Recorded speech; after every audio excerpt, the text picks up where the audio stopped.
My name is Alexandra, I'm 29 years old, and the day I discovered my stepmother had sold our family home behind my back, I felt my world collapse. But what she didn't know, what she couldn't have known, was that buried in my father's will was a legal clause that would turn her victory into the most devastating defeat of her life. If you're watching this, please drop a like and subscribe, and let me know where you're watching from in the comments. You will not believe what happened next. If you've ever watched someone try to steal what's rightfully yours, only to get exactly what they deserved in the end, you're going to love this. This is a story about patience, legal strategy, and the sweetest revenge I've ever witnessed. Trust me, you won't see this twist coming, and the ending will leave you cheering. Growing up in the charming suburb of Millbrook, Connecticut, our Victorian home on Elm Street wasn't just a house, it was the epicenter of everything I understood about love, family, and belonging.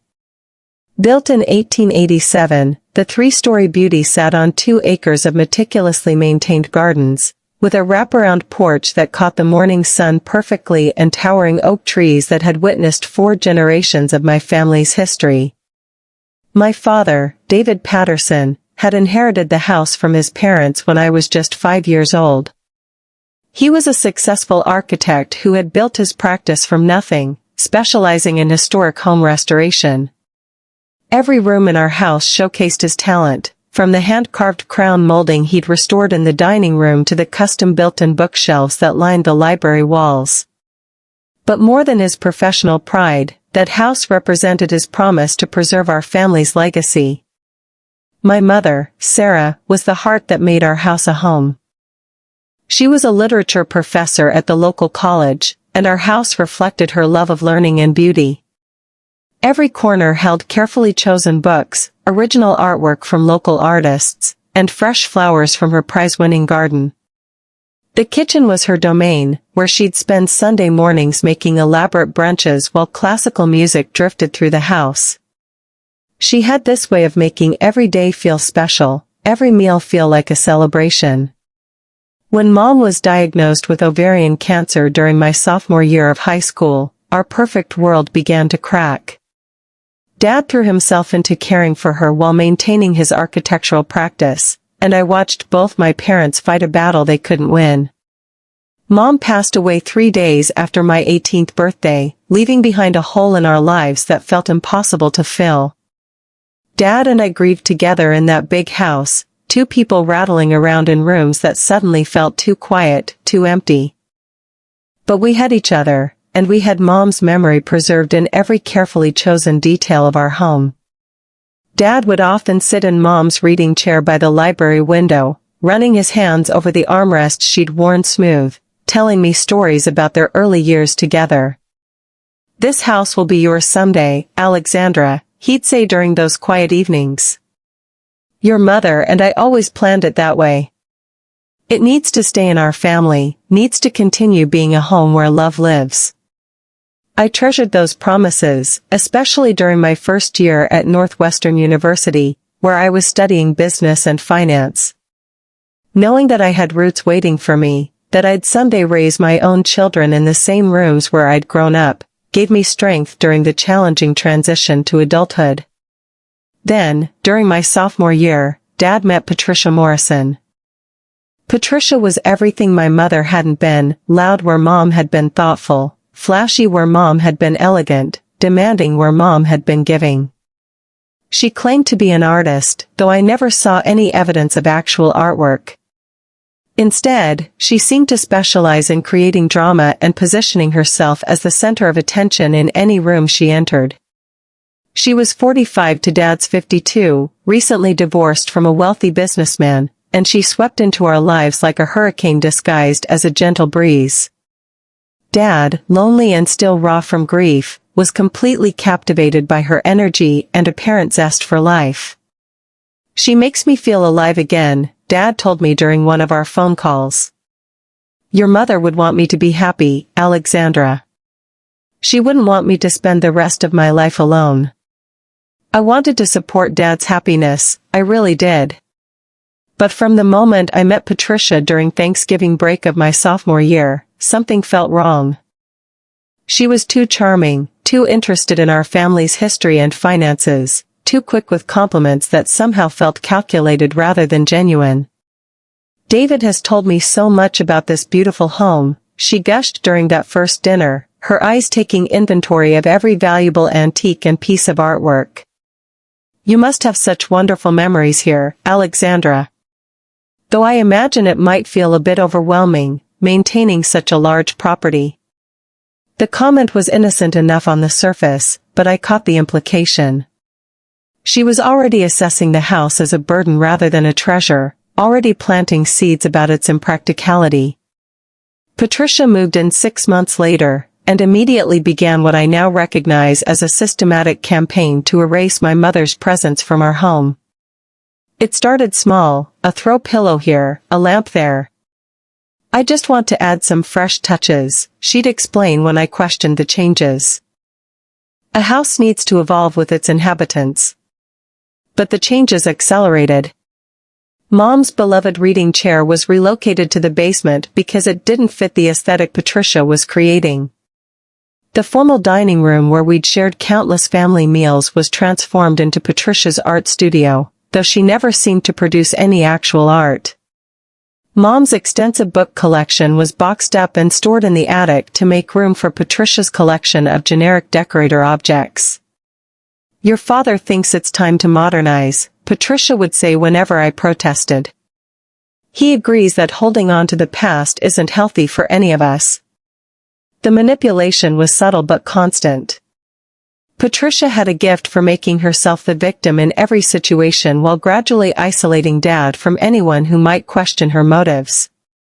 When I tried to discuss my concerns with Dad privately, Patricia would inevitably appear with some urgent matter that required his immediate attention.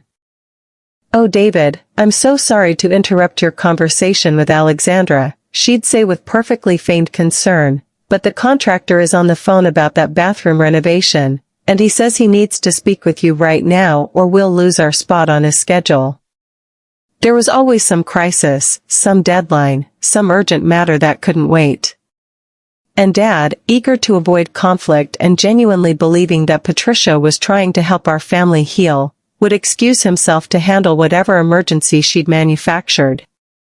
During my junior year, I came home for spring break to find that Patricia had convinced Dad to renovate the kitchen, Mom's kitchen, where she'd spent countless hours creating meals that brought our family together. The vintage cabinets Mom had lovingly restored were gone, replaced by stark white modern units. The farmhouse sink where she'd arranged fresh flowers every morning had been swapped for a sterile stainless steel version. Even the window herb garden she'd tended with such care had been removed to make room for a larger window that Patricia claimed would open up the space. "Isn't it wonderful?"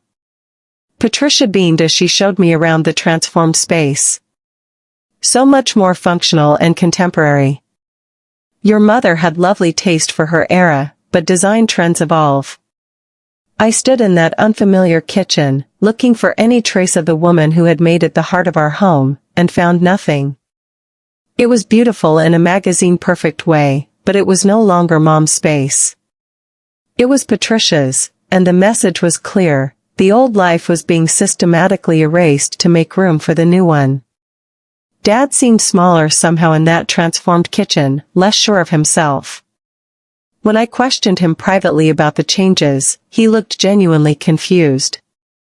"Patricia thought it would be good for both of us to have a fresh start," he said, but his eyes kept drifting to the spot where Mom's herb garden used to grow. "Change can be healing, Alexandra. Maybe it's time to stop living in a museum." Those weren't his words. I could hear Patricia's voice in every syllable, her logic wrapped around his thoughts like ivy strangling a tree. She was rewriting his memories, convincing him that moving forward meant destroying the past rather than honoring it. The wedding took place during my senior year, a small ceremony in the backyard that felt more like Patricia's coronation than a celebration of love. She wore white, at 46, to her second marriage, and spent the reception discussing her plans for their house with anyone who would listen. "We're thinking of adding a master suite on the 3rd floor," she announced to the gathered guests. The current bedroom configuration is so old-fashioned. And honestly, this house has so much unused space that could be better utilized. I watched Dad's face during her speech, looking for any sign that he understood what was happening to our family home. But he just smiled and nodded, playing the role of the happy groom while his new wife planned the continued destruction of everything he'd once treasured. After graduation, I moved to Chicago and threw myself into my career with the financial firm of Morrison & Associates. The irony of the name wasn't lost on me. I was working for a company that shared Patricia's maiden name while she systematically destroyed my family's legacy. But the work was challenging and rewarding, and I excelled at analyzing complex financial situations and identifying hidden assets and liabilities. My expertise in estate planning and property law grew as I helped wealthy clients structure their affairs to protect their legacies for future generations. It was work that felt deeply personal, given what I was watching happen to my own family's wealth and history. During my first year in Chicago, Dad called with news that made my stomach drop. "Alexandra, honey, Patricia and I have been talking about the future, and we've decided it's time to sell the house." The words hit me like a physical blow. "Dad, you promised me that house would stay in our family. You said it would be mine someday." "I know what I said," he replied, and I could hear the genuine pain in his voice. "But circumstances change, sweetheart. The house is becoming too much for us to maintain, and Patricia makes some valid points about the financial burden." "What financial burden?" "Your practice is thriving, and the property taxes aren't that significant relative to your income." There was a pause, and when Dad spoke again, his voice was quieter. "It's not just about money, Alexandra. It's about practical considerations. Patricia and I want to travel, to enjoy our retirement years without being tied down to such a large property. Patricia's voice, Patricia's dreams, Patricia's priorities." My father was disappearing, replaced by someone who parroted his wife's opinions and called them his own decisions. "Please, Dad, can we at least wait until I'm more established in my career? Maybe I could take over the maintenance costs, or we could discuss other options. Patricia thinks it's better to make these decisions while we're still young enough to enjoy the freedom that comes with them," he said, and I knew the conversation was over.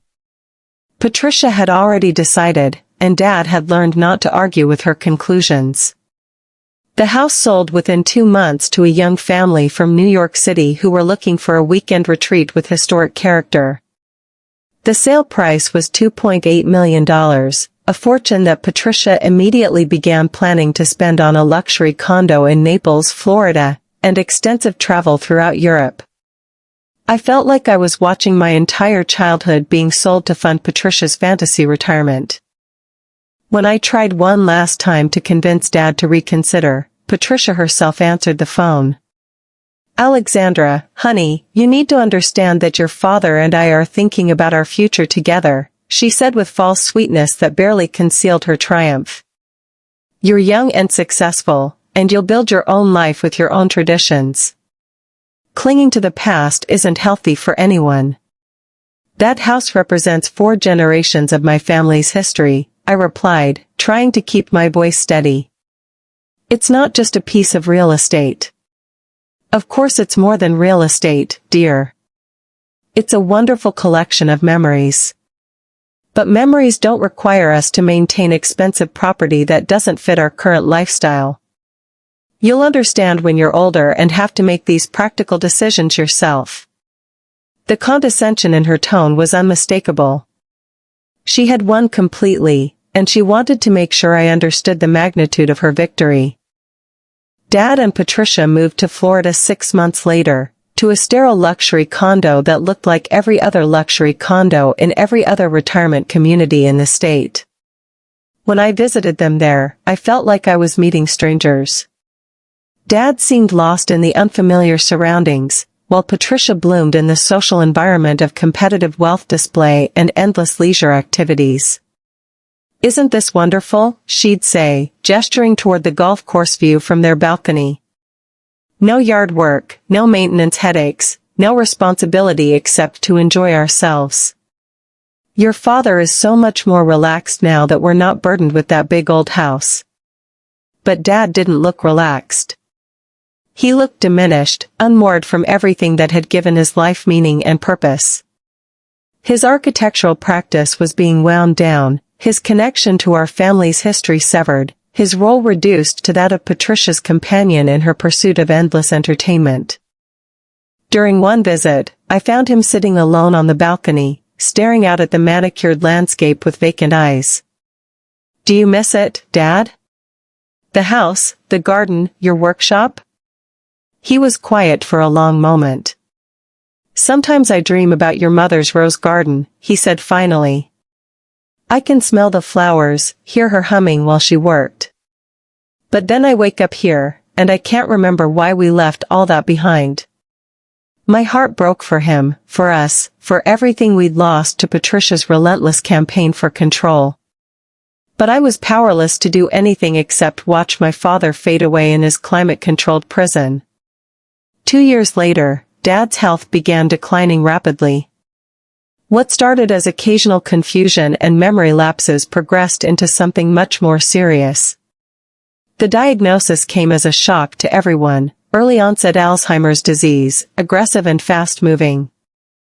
Suddenly, Patricia's perfect retirement fantasy became a nightmare of caregiving responsibilities and social embarrassment.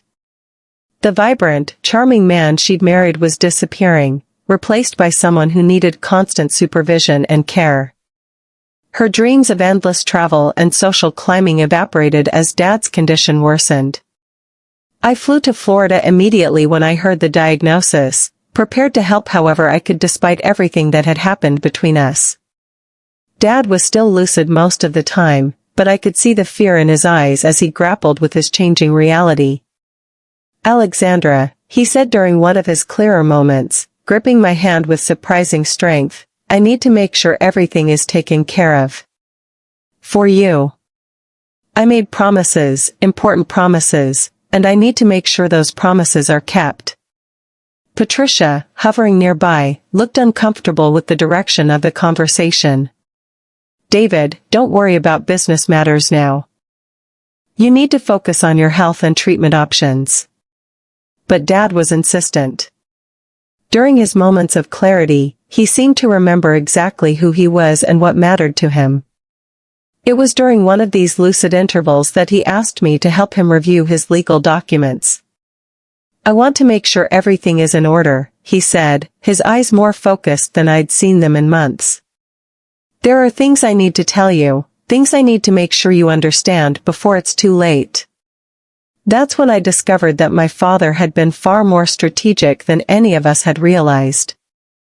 While Patricia had been focused on controlling the immediate decisions about selling the house and planning their retirement, Dad had been working with his longtime attorney to structure his affairs in ways that protected his true priorities.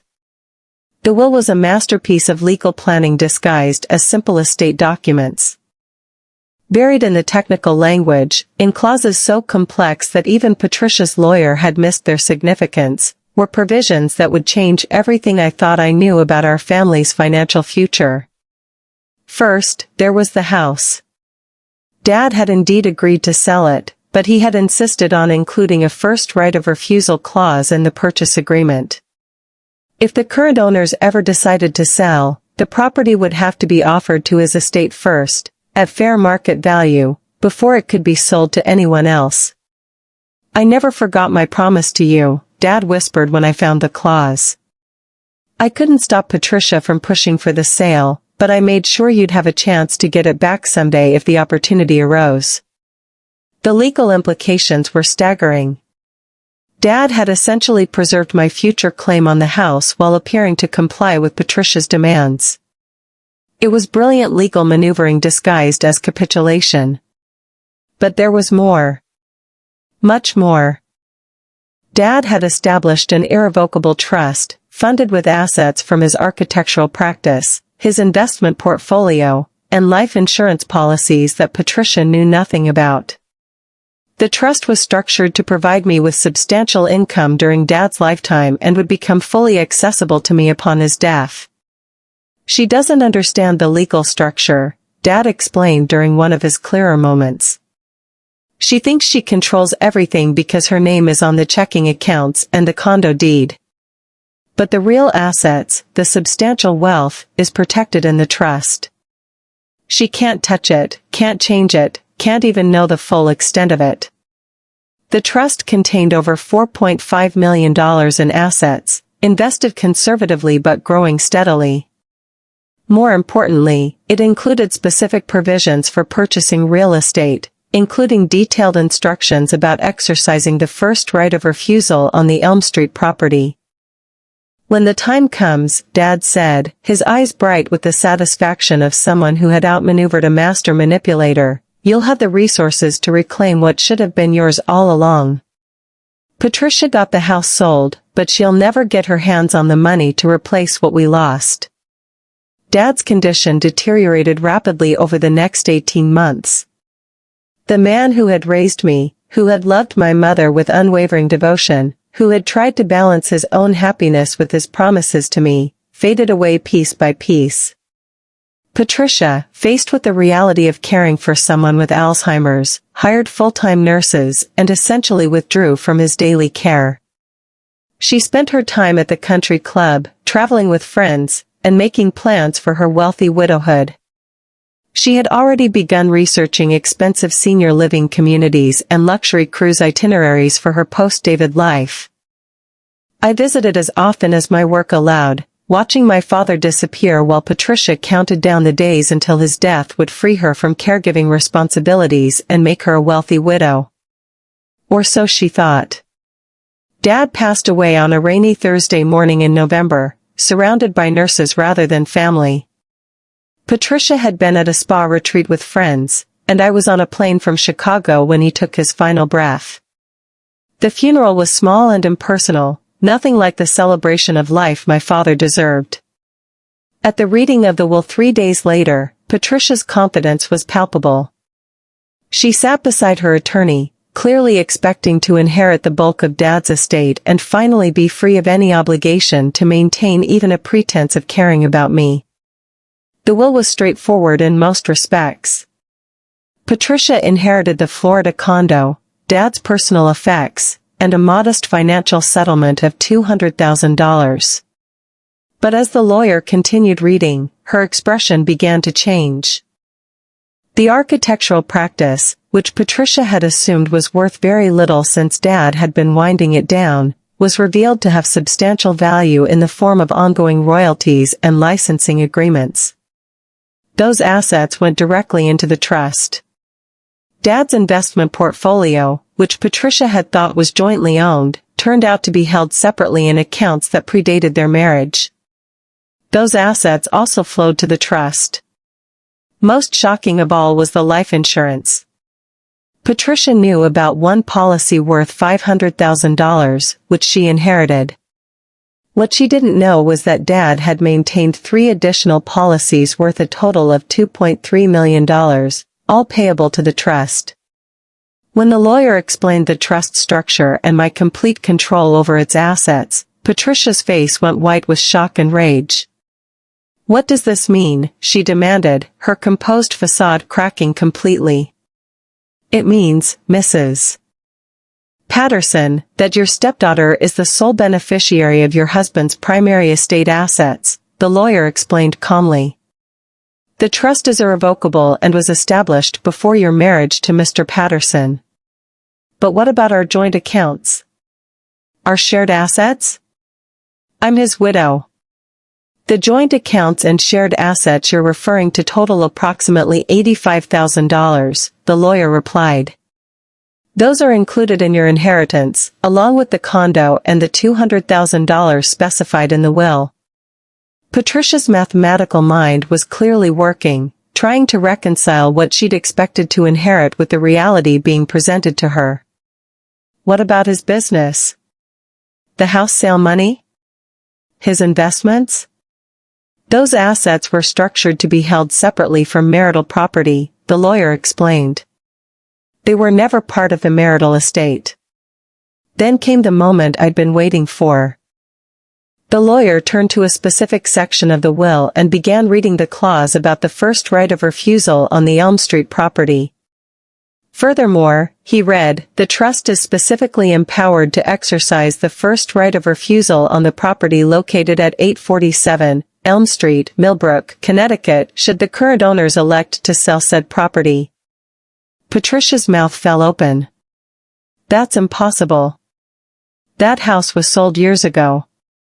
David agreed to sell it. It's gone. Mrs. Patterson, the lawyer said patiently, your husband was quite clear about his intentions. While he agreed to the sale of the property during his lifetime, he ensured that his daughter would have the legal right and financial means to reacquire it if the opportunity arose. I sat quietly, processing the magnitude of what my father had accomplished. He had appeared to give Patricia everything she wanted while secretly ensuring that her victory was temporary and ultimately meaningless. This is outrageous, Patricia continued, her voice rising. Alexandra doesn't even live in Connecticut anymore. She has no use for that house. This is just spite from beyond the grave. That will be Ms. Patterson's decision to make, the lawyer replied firmly. The trust provides her with both the legal right and the financial resources to pursue whatever course of action she deems appropriate. As the meeting concluded, Patricia turned to me with undisguised fury. You can't seriously be thinking of pursuing this house nonsense. That property has been someone else's home for years. You'd be destroying a family's life just to satisfy some childhood fantasy. I looked at this woman who had systematically destroyed my relationship with my father, erased my mother's memory from our family home, and stolen what she believed was my inheritance. The irony of her lecturing me about destroying families wasn't lost on me. We'll see, I said quietly, gathering my copies of the legal documents. This isn't over, Patricia hissed as we left the lawyer's office. I'll contest this will. I'll find a way to break that trust. David wasn't in his right mind when he set this up. The trust was established 3 years ago, Mrs. Patterson, the lawyer interjected. Well before your husband showed any signs of cognitive decline. And it was created with the assistance of one of the state's most respected estate planning attorneys. I doubt you'll find grounds for a successful challenge. The drive back to Chicago gave me time to process everything I'd learned. Dad had spent the last years of his life playing an incredibly sophisticated long game, appearing to capitulate to Patricia's demands while secretly preserving everything that truly mattered. He had protected not just my financial future, but my opportunity to reclaim the family legacy that Patricia thought she had destroyed forever. But having the legal right and financial means to buy back the house didn't automatically make it the right thing to do. The current owners had presumably made it their home, invested in improvements, built their own memories there. Was my desire to reclaim my childhood home worth disrupting their lives? Over the following months, I found myself driving past the house whenever I had business in Connecticut. The young family Dad had mentioned was still living there, and I could see they had indeed made it their home. There were children's toys scattered across the front lawn, a vegetable garden where Mom's roses used to bloom, evidence of a life being lived and loved. But I also noticed changes that made my heart ache. The wraparound porch where Dad had taught me to play chess had been partially enclosed to create additional interior space. The mature oak trees that had shaded the house for over a century had been trimmed back severely, destroying their natural shape. Most painfully, the third-floor turret where I'd spent countless hours reading and dreaming had been converted into what appeared to be a home office, with modern windows that destroyed the room's historic character. It wasn't that the current owners were bad people or poor stewards of the property. They were simply living their own lives, making changes that suited their needs without any understanding of the history they were altering. But each modification felt like another small death of the home I remembered. Then, exactly 18 months after Dad's funeral, I received the call that would change everything. Ms. Patterson? This is Jennifer Walsh from Sterling Real Estate. I'm calling regarding the property at 847 Elm Street in Millbrook. The current owners, the Morrison family, have decided to sell, and according to our records, you have a first right of refusal on the property. My heart stopped. The Morrison family, another ironic connection to Patricia's maiden name. They're selling? I managed to ask. Yes, ma'am. Mr. Morrison has accepted a position with his company's London office, and they need to relocate internationally within the next 6 months. They're asking $3.2 million, which reflects the current market value plus the improvements they've made over the past few years. According to the terms specified in the original sale agreement, you have 45 days to exercise your right of refusal, or the property will be listed publicly. I hung up the phone and sat in my office overlooking Lake Michigan, feeling like Dad was orchestrating this moment from beyond the grave. The timing felt too perfect, too symbolic to be mere coincidence. That evening, I called Patricia. I hadn't spoken to her since the funeral, but this news was too significant not to share, and honestly, I wanted to see her reaction. Hello, Patricia. I hope you're doing well. Alexandra. Her voice was cool, guarded. This is unexpected. What do you want? I wanted to let you know that the Elm Street house is going up for sale. The current owners are relocating to London. There was a long pause. And, as you'll remember from Dad's will, I have the first right of refusal.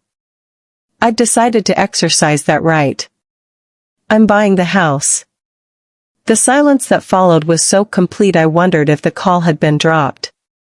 Then Patricia's voice came back, tight with barely controlled rage. That is the most ridiculous, spiteful thing I've ever heard.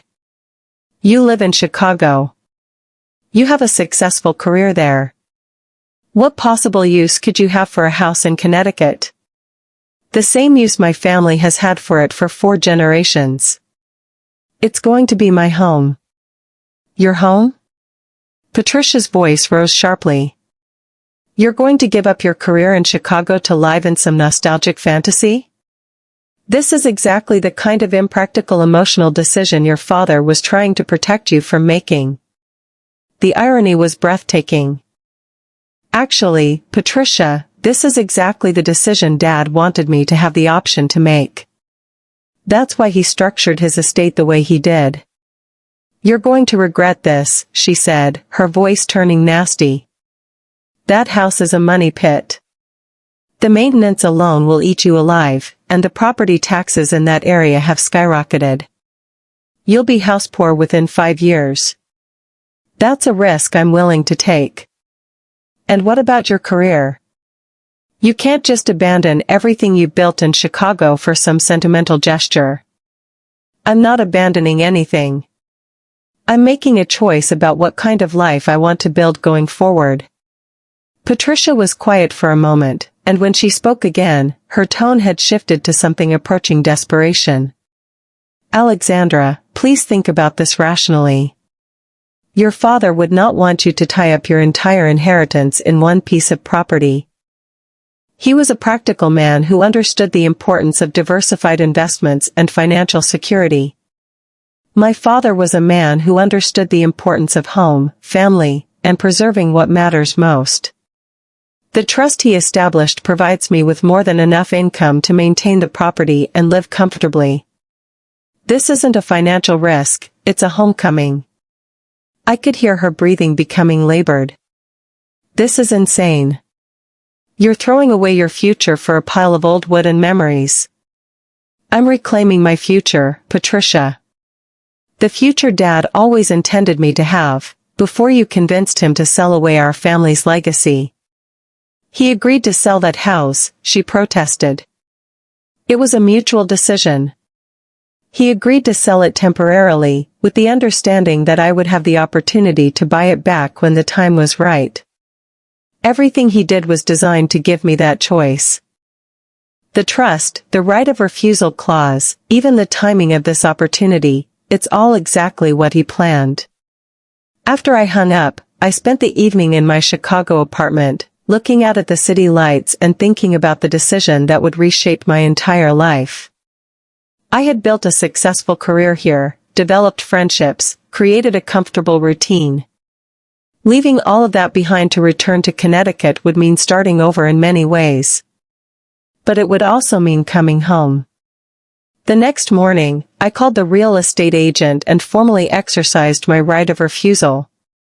The legal process was surprisingly straightforward. Dad's attorneys had structured everything to make the transaction as smooth as possible when the time came.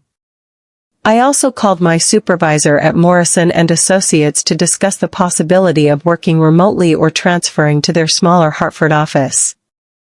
To my surprise, they were not only supportive of the move but excited about having someone with my expertise closer to some of their Connecticut-based clients. "We've been wanting to expand our estate planning services in that market," my supervisor explained. "Your background and this move could be perfect timing for both of us." The 45 days that followed were a whirlwind of legal paperwork, financial arrangements, and logistical planning. The trust provided more than enough funds to purchase the house outright, and Dad's careful planning meant there were no complications or delays in accessing the money. I spent hours on the phone with the Morrison family, learning about the changes they'd made to the property and discussing which furnishings and fixtures they wanted to take with them to London. They were lovely people who had clearly loved the house, and I found myself grateful that it had been in caring hands during the years it was away from our family. "We've always felt like stewards of this place rather than owners," Mrs. Morrison told me during one of our conversations. "There's so much history in these walls, so much character. We tried to honor that while making it work for our family's needs." "I can see that," I assured her. "And I'm grateful for the care you've taken of it. We heard from the neighbors that your family used to own this house." "Is that true?" "I grew up here," I explained. "My parents owned it before you bought it, and my grandparents before them. It's been in our family for 4 generations." "Oh my goodness," she gasped. "Then you must be so happy to be bringing it home again." "That's wonderful, like a fairy tale ending." If only she knew, I thought, about the years of manipulation and legal maneuvering that had made this moment possible.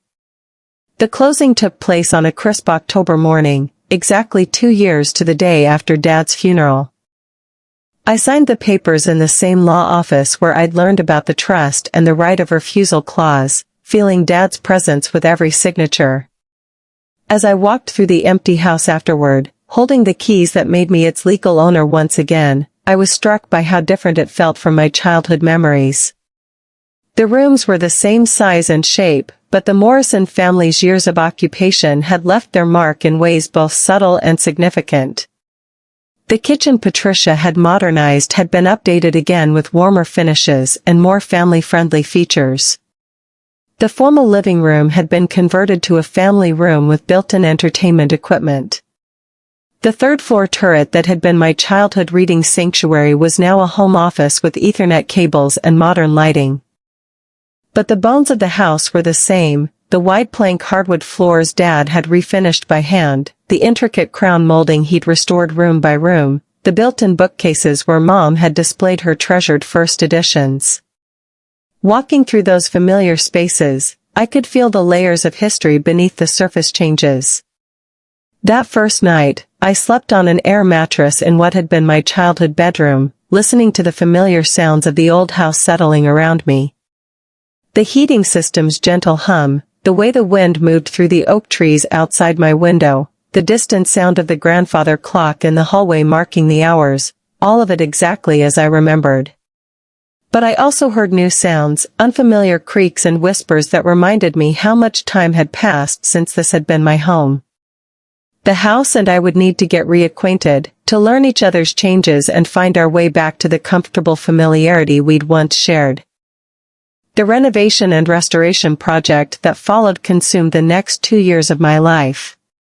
I hired specialists in historic preservation to research the house's original design elements and help me understand which changes could be reversed and which had become permanent parts of its evolution. Working with local craftsmen who understood the intricacies of Victorian-era construction, I began the slow process of returning the house to something closer to its original character while incorporating modern conveniences and safety features. The kitchen was redesigned again, this time with period-appropriate cabinetry that echoed Mom's original design while including contemporary appliances hidden behind custom panels. The third-floor turret was my most challenging and rewarding project. I had photographs of how it looked during my childhood, with built-in window seats and floor-to-ceiling bookcases that made it feel like a fairy tale reading nook. Recreating those features required custom millwork and careful attention to historical details, but when it was finished, it felt like I had recovered a piece of my soul. Mom's garden was another labor of love. I spent months researching heritage varieties of the roses she had grown, tracking down sources for the specific cultivars she had treasured. The local historical society had photographs of our garden from the 1990s, and I used those as a guide to recreate not just the plants but the layout and design philosophy Mom had followed. The first spring after the garden was replanted, when the roses began to bloom and fill the air with the same fragrance I remembered from childhood, I sat on the restored wraparound porch and felt Mom's presence so strongly it took my breath away. During this entire restoration process, Patricia maintained radio silence. I heard through mutual acquaintances that she was struggling financially in her Florida retirement, having discovered that Dad's death hadn't made her as wealthy as she'd expected. The modest inheritance she'd received was sufficient for her basic needs, but nowhere near enough to fund the luxurious lifestyle she'd envisioned. She had tried to contest the will, as she'd threatened, but found no grounds for a successful challenge. Dad's mental competency at the time the trust was established was well documented, and the legal structure was ironclad. Her attorney had eventually advised her to accept the situation and focus on making the most of what she had received. Then, 3 years after I'd moved back to Millbrook, I received an unexpected phone call. "Alexandra? This is Patricia." Her voice was different, smaller, less confident than I remembered. The imperious tone that had once made me feel like a scolded child was gone, replaced by something that sounded almost uncertain. "Hello, Patricia. This is a surprise. I wanted to ask you something. About the house." I waited, giving her space to continue. "Are you happy? Living there, I mean. Going through all that trouble to restore it?" It was the last question I'd expected from her. "Yes," I said simply. "I'm very happy." There was a long pause. I saw some pictures online. From the Historical Society's website. They did a feature about the restoration project. I had worked with the local historical society to document the restoration process, partly for preservation purposes and partly to help other homeowners undertaking similar projects. The feature had included before and after photos that showed the dramatic transformation of the house back to something approaching its original grandeur. "It looks beautiful," Patricia said quietly. "Like it did when I first saw it, but even better somehow." I wasn't sure how to respond. This version of Patricia, reflective, almost wistful, was completely unfamiliar to me. "Your father would be proud," she continued. "Not just of the house, but of you. Of what you've accomplished, how you've honored your family's history." My throat tightened unexpectedly. "Thank you for saying that. I need to tell you something, Alexandra. Something I should have said years ago." Another pause, longer this time. "I was wrong. About the house, about your father's promises to you, about what mattered most. I let my own insecurities and fears make me into someone I don't recognize when I look back at those years." I sat down hard in Mom's restored reading chair, completely unprepared for this conversation. I was so afraid that David loved you and your mother's memory more than he could ever love me, she continued. Every reminder of your family's history felt like proof that I would never really belong, never really matter to him. So I tried to erase those reminders, thinking that would make space for me in his heart. Patricia. But I was wrong about everything. The house, the memories, your mother's garden, those things weren't my competition. They were part of what made David the man I fell in love with. By trying to destroy them, I was destroying the very qualities that had drawn me to him in the first place. I could hear tears in her voice now, and I felt my own eyes beginning to well up. I spent so many years being jealous of a woman who was gone, feeling threatened by a child who just wanted to preserve her family's legacy. I made your father choose between his past and his future, when I should have helped him see that they could coexist. It's complicated, I said finally. Blending families, honoring different histories, making everyone feel valued, it's not easy under the best circumstances. No, but I made it harder than it needed to be. Much harder. And I'm sorry, Alexandra. I'm truly, deeply sorry for the pain I caused you and for the ways I came between you and your father during his final years. We were both crying now, mourning the years of conflict and misunderstanding that had shaped our relationship. Do you think, Patricia asked hesitantly, would it be possible for me to see the house sometime? To see what you've done with it? The request surprised me, but as I thought about it, I realized I wanted her to see it too. Not to prove a point or claim some kind of victory, but to share something beautiful that had grown from the ashes of our family's broken relationships. I'd like that, I said. I think Dad would like that too. Patricia visited 3 months later, flying up from Florida for a long weekend. I met her at the Hartford airport, and I was struck by how much she had aged since I'd last seen her. The commanding presence that had once intimidated me was gone, replaced by a smaller, more fragile version of the woman who had dominated my teenage years. The drive to Millbrook was quiet, both of us nervous about this reunion and uncertain about what to expect from each other. But when we pulled into the circular driveway and Patricia got her first full view of the restored house, her reaction was everything I could have hoped for. "Oh my God," she whispered, her hands pressed to her mouth. "Alexandra, it's magnificent." The wraparound porch had been restored to its original Victorian splendor, complete with period-appropriate furniture and hanging baskets of flowers. The exterior paint colors, researched from historical documents, showcased the architectural details that had been obscured by more modern color schemes. The mature landscaping had been pruned and shaped to frame the house without overwhelming it. "It looks like something from a fairy tale," Patricia said, wiping tears from her eyes. "Like the house your parents always meant it to be." The tour of the interior was emotional for both of us. Patricia marveled at the careful restoration of period details, the way modern conveniences had been seamlessly integrated with historical elements, the obvious love and attention that had gone into every room. But it was Mom's garden that truly undid her. Standing among the heritage roses in full June bloom, surrounded by the same varieties Mom had cultivated decades earlier, Patricia broke down completely. "I destroyed this," she sobbed. "This beautiful, living memorial to your mother, and I destroyed it because I was jealous of a woman who was gone." "But it grew back," I pointed out gently. "Gardens are resilient that way. Given the right conditions, beautiful things can return even after they seem to be lost forever."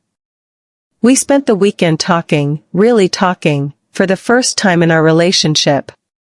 Patricia shared stories about her first marriage, her insecurities about being a second wife, her fears about aging and being forgotten.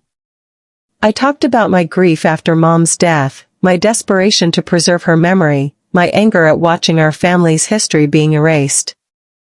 We discovered that we had both been fighting for the same thing, a sense of belonging, of mattering, of being loved and remembered. Our methods had been destructive, pitting us against each other when we might have been allies in helping Dad build a new kind of family that honored both his past and his future. On Sunday evening, as I drove Patricia back to the airport, she turned to me with an expression I'd never seen before, peaceful, settled, genuinely content. "Thank you," she said, "for letting me see what you've built, for helping me understand what your father was really trying to accomplish with his legal arrangements." "What do you mean?" "He wasn't just protecting your inheritance, Alexandra. He was giving both of us a chance to become better people. You had the opportunity to reclaim your family's legacy and turn it into something even more beautiful than before. And I had the opportunity to learn that trying to erase the past is never the path to a meaningful future." We hugged goodbye at the departure gate, and for the first time, it felt like we were family, complicated, imperfect family, but family nonetheless. Patricia and I stay in touch now, with regular phone calls and occasional visits. She has become an unexpected source of stories about Dad's final years, sharing memories that help fill in the gaps in my understanding of his complex emotional journey. She also turned out to be remarkably helpful during the final phase of the house restoration. Her years of studying interior design, even if she'd never pursued it professionally, gave her insights into period-appropriate furnishing and decoration that enhanced the project's authenticity. The true magnitude of Dad's revenge strategy became clear to me on the 5th anniversary of his death, when I received a letter from his attorney containing documents I'd never seen before. Dad had kept detailed records of every manipulation, every erasure of Mom's memory, every time Patricia had positioned herself between us. But instead of using those records to hurt her, he had used them to craft the perfect counter-strategy, one that gave me everything I needed to rebuild what she had tried to destroy, while teaching both of us lessons we desperately needed to learn. The trust wasn't just about money or property. It was about patience, forgiveness, and the power of love to transcend even the most destructive family conflicts. Dad had watched Patricia tear apart our family's history, but he had also seen the insecurity and fear that drove her actions. His response wasn't to punish her, but to create a situation where we might eventually understand each other. Patricia lost the immediate battle, she didn't get the wealthy widowhood she'd planned, and she couldn't prevent me from reclaiming the house. But she won something more valuable in the end, the chance to make peace with the choices she'd made and the relationships she'd damaged. And I got more than just my childhood home back. I got a family legacy restored, a career that allows me to help other families protect what matters most to them, and eventually, a relationship with my stepmother that's based on understanding rather than competition. The sweetest part? Patricia now volunteers with the local historical society in Florida, helping other families research and preserve their own family histories. The woman who once tried to erase the past has become its champion, and she credits our reconciliation with teaching her the true value of memory and legacy. Sometimes the most perfect revenge isn't about destroying your enemy, it's about becoming so successful and fulfilled that their attempts to hurt you become irrelevant. Dad's plan didn't just give me back my house, it gave me back my family, my peace of mind, and my faith in the power of love to overcome even the deepest betrayals. If you've ever felt like someone was trying to erase your family's history or steal your inheritance, remember that patience and proper planning can be more powerful than any immediate retaliation. Have you ever seen a situation where someone's careful long-term strategy paid off better than quick revenge? Share your story in the comments. I love hearing about times when the good guys actually win. And if this story of family, forgiveness, and the sweetest legal victory you've ever heard made your day, hit that like button and subscribe for more stories where justice really does prevail in the end.